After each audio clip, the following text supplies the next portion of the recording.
Hello students, so this is the second video for module 1. In the first video I have explained you about the computer, what actually is a computer and what are the different types of computers. In this second video I am going to explain you what are the different functional units of a computer system. So functional units means which units work together in order to give the desired output. So for example here for a program which we are typing in the computer, we need a keyboard where we are going to enter the input, and we need a CPU, and also which is going to process whatever we have given, and also the output unit.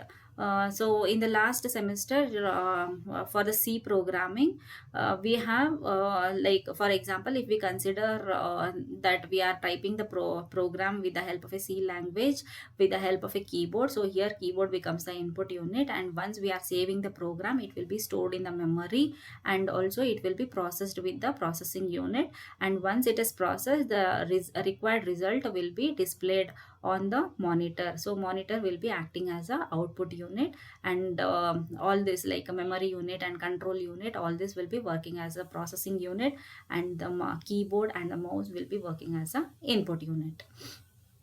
So here in the diagram we can see that the different functional units of computers we can see here. First is a input unit, second one is a central processing unit, and the third one is a output unit. So first input unit examples are like keyboard and mouse, and central processing unit, again it is divided into three parts, that is arithmetic and logic unit, control unit, and memory unit.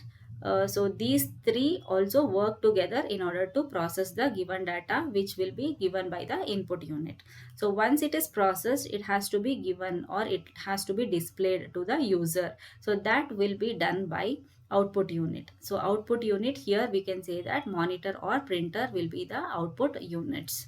So there are 6 different types of units which work together in a computer system. They are input unit, memory unit, arithmetic and logic unit, output unit, and control unit. So we can see in detail about all these units. So first moving to the input unit. Input unit, the computer accepts the information in the form of program and data through an input device. For example, that's what the C language, we are going to type for example the addition of two numbers.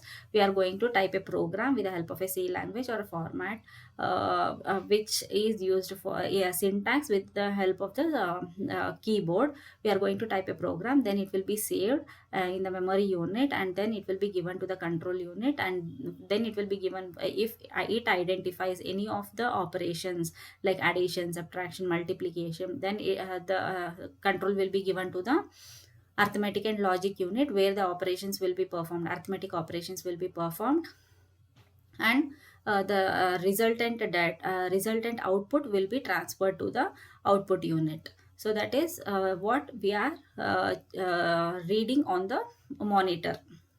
So that is nothing but the input unit. Whenever how this happens actually, so when we press any key from the keyboard, so that corresponding letter or digit, whether it is a letter or digit, that will be activated, and automatically it will be translated into its corresponding binary code. That is, computer can only understand the binary code, zeros and ones. So that will be activated, and it will be like whatever key is typed, a corresponding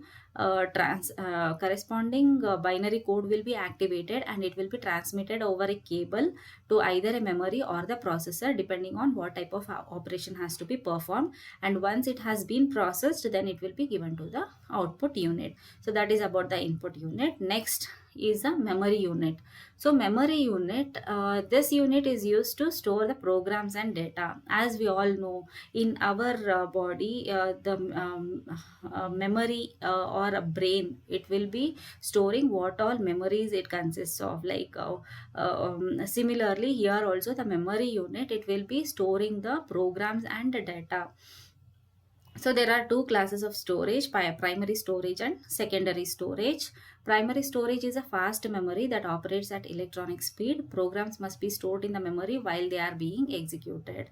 Secondary storage is used when large amount of data and many programs have to be stored. Example, magnetic disks and optical disks.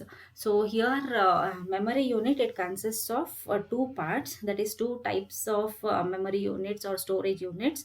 So first part is a primary memory or primary storage, which is like fast memory that operates on the electronic speed. Whatever data or the program has been given or has been given by the input unit, it will be stored in the memory while they are being executed. So once it has been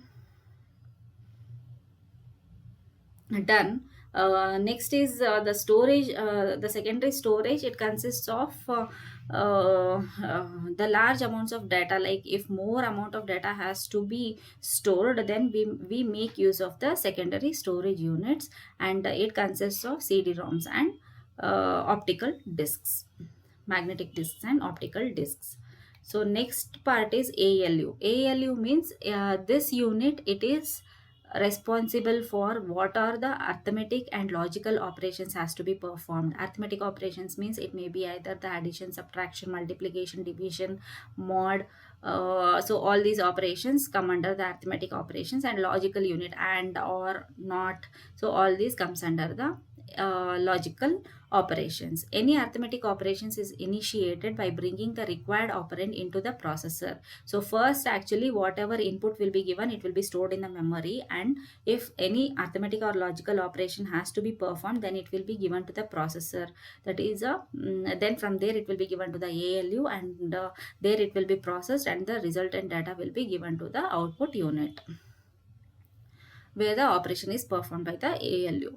Next comes the output unit. This unit is used to send processed result to the outside world. Example, we can tell it as like displays like monitor, and also the graphical displays, or it may be either a printer.